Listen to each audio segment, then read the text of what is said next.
Assalamualaikum warahmatullahi wabarakatuh. Kita dari kelompok 2 akan mempresentasikan materi mengenai konsep biaya dan sistem informasi akuntansi biaya. Saya Meisya Hatsilah. Perkenalkan, nama saya Dia Jungustin. Nama saya Duratul Hikmah Faiko. Pengertian biaya. Biaya adalah pengorbanan sumber daya yang diukur dengan satuan uang dan digunakan untuk tujuan tertentu, seperti produksi, barang, atau pelayanan. Biaya belum habis manfaatnya sehingga masih dianggap sebagai aset sebelum digunakan sepenuhnya dalam proses operasi. Perbedaan biaya langsung dan tidak langsung. Biaya langsung, biaya yang dapat ditelusuri secara langsung ke objek biaya seperti produk atau proyek, contoh bahan baku, tenaga kerja langsung. Kedua, biaya tidak langsung, biaya yang tidak dapat ditelusuri langsung ke produk dan harus dialokasikan, contoh listrik pabrik, gaji supervisor, biaya penyusutan mesin. Selanjutnya, objek biaya atau cost object. Objek biaya adalah segala sesuatu yang ingin dihitung biayanya oleh perusahaan. Objek biaya bisa berupa 1 produk, 2 produksi, 3 pesanan pelanggan, 4 departemen atau divisi, dan kelima proyek tertentu. Menentukan objek biaya membantu perusahaan menghitung biaya secara akurat untuk tujuan perencanaan dan evaluasi. Selanjutnya saya akan menjelaskan perbedaan variabel dan semi variabel. Yang pertama ini ada biaya variabel. Biaya variabel itu jumlahnya berubah seiring perubahan volume produksi. Contohnya ini ada bahan baku, upah borongan. Yang kedua yaitu ada biaya semi variabel. Nah, biaya semi variabel ini sebagian tetap dan sebagian berubah sesuai tingkat aktivitasnya.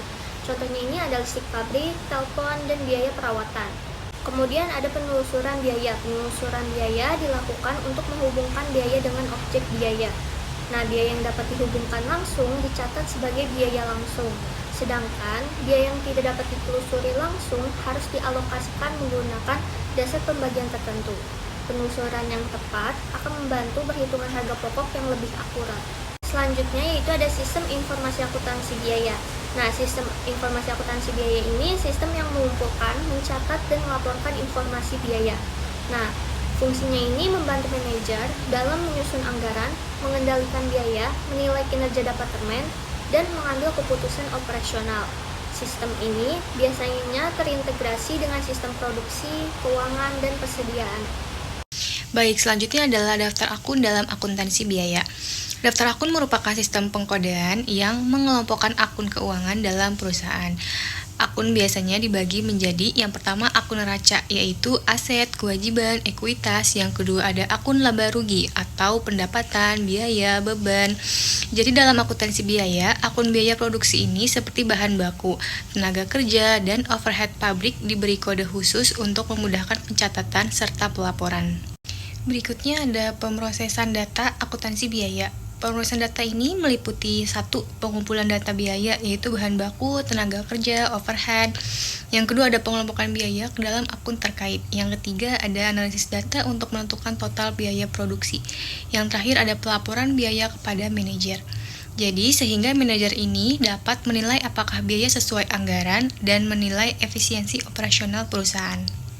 Selanjutnya ada perubahan sistem biaya dalam dunia modern.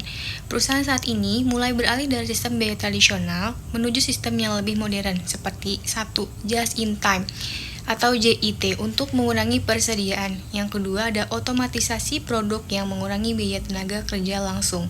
Yang terakhir ada sistem informasi real time untuk pengendalian biaya yang lebih cepat. Kesimpulannya, akuntansi biaya berperan penting dalam memberikan informasi yang diperlukan untuk mengelola biaya, mengendalikan operasi, dan membantu manajer membuat keputusan. Dengan memahami jenis biaya, objek biaya, penelusuran, dan pemrosesan data, perusahaan dapat mencapai efisiensi yang lebih baik. Sistem informasi biaya yang baik akan membuat proses perencanaan dan evaluasi menjadi lebih tepat dan efektif. Baik, sekian dari kelompok 2, kurang lebihnya mohon maaf. Wassalamualaikum warahmatullahi wabarakatuh.